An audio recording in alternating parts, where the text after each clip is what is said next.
লক্ষ্মীপুরের নির্বাচনী সিল উদ্ধার। শহীদউদ্দিন চৌধুরী এনি বলছেন এটা জামাতের কাজ। এদিকে সংবাদ সম্মেলন করেছেন ডক্টর রাজাউল করিম। রাজাউল করিম বলছেন কে বা কারা এটি করেছে সেটি এখনো প্রমাণিত নয়, অথচ শহীদউদ্দিন চৌধুরী এনি ঢালাওভাবে জামাতকে দোষারোপ করছেন। এরকম দোষারোপের রাজনীতি করা ঠিক না। আজকে যে ব্যাপারটি, যে ঘটনাটি ঘটেছে, ইতিমধ্যে সোহেল রানা নামক মারিয়ান প্রিন্টার্সের যাকে গ্রেপ্তার করা হয়েছে, সে আমরা যতটুকু শুনেছি জানি জামায়াত ইসলামী কর্মী বলে তার হয়তোবা পদ পদবিও রয়েছে। 6টা সিল, একটা কম্পিউটার সহ তাকে গ্রেপ্তার করা হয়েছে। মনে করি যে এই ঘটনা খতিয়ে দেখা প্রয়োজন এবং প্রকৃত দোষীদের গ্রেপ্তার করে দৃষ্টান্তমূলক শাস্তি হওয়া প্রয়োজন। আমরা সেই দাবি জানিয়েছি আপনারা এই সংবাদ সম্মেলনে।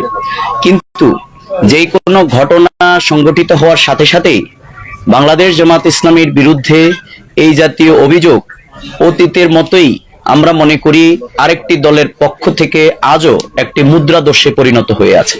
এজন্যই কোনো বিষয় তদন্ত ব্যতীত কোনো দলকে দোষারোপ করা, এটি আমরা মনে করি আইনের যে ব্যত্যয় ঘটে এবং অন্য দলের মর্যাদাকে হানি করে, এবং এই ঘটনায় প্রকৃত দোষীরা কিন্তু আড়াল হয়ে যায়। এজন্য আমরা কোনো ঘটনা সংঘটিত হওয়ার সাথেই আমরা অভিযোগের তীর কোনো রাজনৈতিক দলের বিরুদ্ধে না তুলে বরং প্রশাসনকে আমরা দাবি জানালে সবচেয়ে বেশি ভালো হয়।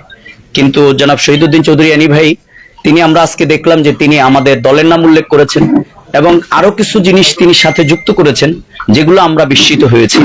যে তিনি বলেছেন যে আগামী দিনে বোরকার ভিতরে সিল সহ এই জাতীয় একটা কথা বলেছেন। এই জাতীয় কথার মাধ্যমে উনি এর আগেও কিন্তু এখানে 50,000 বোরকার একটা তত্ত্ব আবিষ্কার করেছেন।